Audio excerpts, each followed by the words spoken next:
আসসালামু আলাইকুম রহমতুল্লাহি বারাকাতু। বিসমিল্লাহ, আমি রান্না শুরু করলাম। প্রথমে কড়াইতে তেল দিয়ে দিয়েছি, তো তেলটা গরম হয়ে আসছে। এখন পেঁয়াজটা দিয়ে দেব। ছোট্ট একটি কথা, আমার রান্নাটা সবাই প্রথম থেকে শেষ পর্যন্ত দেখবেন, কি রান্না করি, কিভাবে করি। তারপর কমেন্টের মাধ্যমে জানাবেন। যদি কোনো ভুল ত্রুটি হয় তারপরেও বলবেন। যাই হোক, আমি সবসময় কাঁচামরিচ দিয়ে রান্না করি, তাই কাঁচামরিচগুলো পেঁয়াজের সাথে একসাথে ভেজে নেব। ওই চুলায় আমি আজকে আমি বুট দিয়ে রান্নাটা করব। বুটগুলো আমি সিদ্ধ করে ধুয়ে পরিষ্কার করে সিদ্ধ করতে দিয়েছি।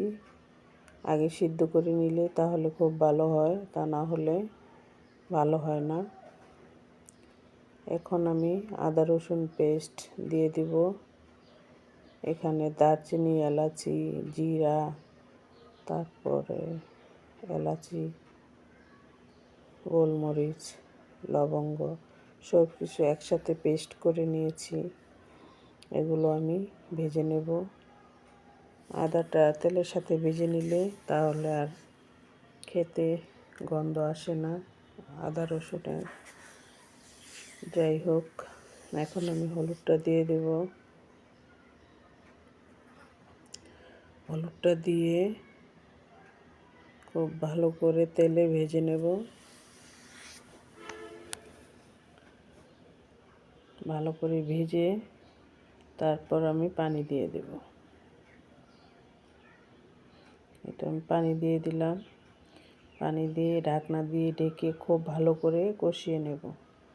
তরকারিটা, যে কোনো তরকারি যখন রান্না করবেন, যদি খুব ভালো করে কষানো হয় তাহলে তরকারিটাও খেতে ভালো লাগে।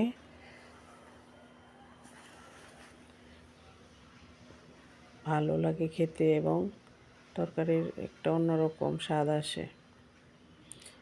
আমি মুরগিগুলো আগেই কেটে ধুয়ে পরিষ্কার করে রেখেছি। আমি এখানে দেশি মুরগি রান্না করতেছি। আমাদের ঘরে বেশিরভাগ দেশি মুরগি রান্না করা হয়। ফার্মের মুরগি কেউ খেতে চায় না, আমার হাজবেন্ড পছন্দ করে না। তাই মুরগিগুলো ভালো করে কষিয়ে দেন ডালটা দিয়ে দেব। আজকে আমি রান্না করব বুটের ডাল দিয়ে মুরগির মাংস। আমার হাজবেন্ড কালকে রাত্রে বলতেছে, কালকে একটু মুরগি মাংস দিয়ে বুটের ডাল রান্না করো, তো খেতে ইচ্ছে করতেছে, তাই আজকে রান্না করব। খুব ভালো করে কষিয়ে নিয়েছি। এখন আমি ডালটা দিয়ে কষিয়ে নেব। এই ডালটা সিদ্ধ করা হয়ে গেছে, এখন আমি কষিয়ে নেব।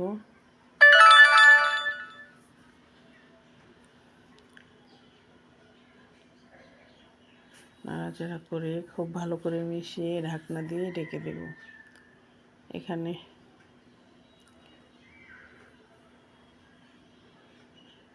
তো আবারও নাড়াচাড়া করে দিচ্ছি। দেওয়ার পর আমি ঝোলটা দিয়ে দেব।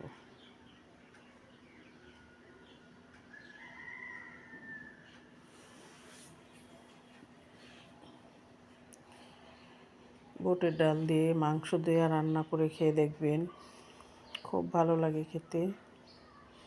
ওই তো আমার ঘরের পোষা বিড়ালটা হাঁটতেছে। আমার বিড়ালটা একদম কালো কুচকুচে।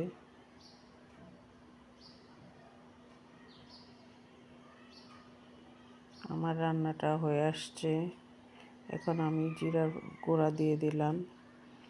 জিরাটা আমি ভেজে গুঁড়া করে নিয়েছি। সবাই ভালো থাকবেন, সুস্থ থাকবেন, আমার জন্য দোয়া করবেন।